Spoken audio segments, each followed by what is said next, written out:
The UN Child Agency said Sunday that it has flown 1.9 million doses of vaccines to war-torn Yemen, its first aid delivery since a Saudiled coalition fighting Shiite rebels tightened a sea and air blockade earlier this month. Regional UNICEF Director Geert Cappelaere described Saturday's shipment as a very small step at a time of immense need and warned that it must not be a one-off. The coalition had promised to reopen Yemen's main airport in the capital of Sanaa and the Red Sea port of Hodeida to humanitarian traffic by late last week. However, 2 UNICEF vessels carrying food, water purification tables and medicines heading to Hodeida have not yet received clearance to dock, Cappelaere said. "We hope all will live up to their promises," Cappelaere told reporters in the Jordanian capital of Amman. "These supplies are urgently needed. More than 11 million children in Yemen are in dire need of aid, and it is estimated that every 10 minutes a child in Yemen dies of a preventable disease," he said. New alarms were raised by an outbreak of diphtheria, with suspected cases already reported in 5 governorates, said Cappelaere.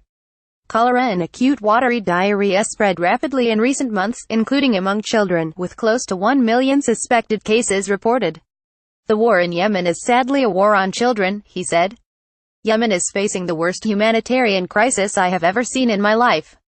Yemenis have endured an intensified 212-year war. It involves Iranian-backed Shiite rebels, known as Houthis, who control many population centers in western Yemen, and an internationally recognized government that has the backing of Saudi Arabia and several other key Persian Gulf states."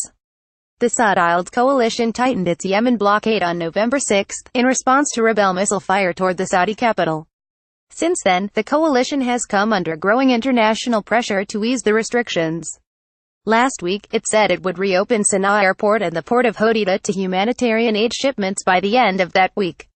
UN flights to Sanaa resumed Saturday, including the shipment of vaccines. Cappelaere said the 1.9 million doses are meant to vaccinate 600,000 children across Yemen against diphtheria, meningitis, a whooping cough, pneumonia and tuberculosis. Close to 180 cases of diphtheria have been reported in the past 2 months, starting from the governorate of IBB, but spreading to 4 other districts. "The delivery of vaccines Saturday cannot be a one-off," he said, adding that many more supplies, including vaccines, are needed. Like other aid officials in recent months, he appealed for a swift end to the war. "The absence of a political solution to the Yemeni crisis is deplorable," he said. Yemen, the Arab world's poorest nation, has been caught up in the rivalry between regional powerhouses Saudi Arabia and Iran that has also helped fuel conflicts elsewhere, including in Syria.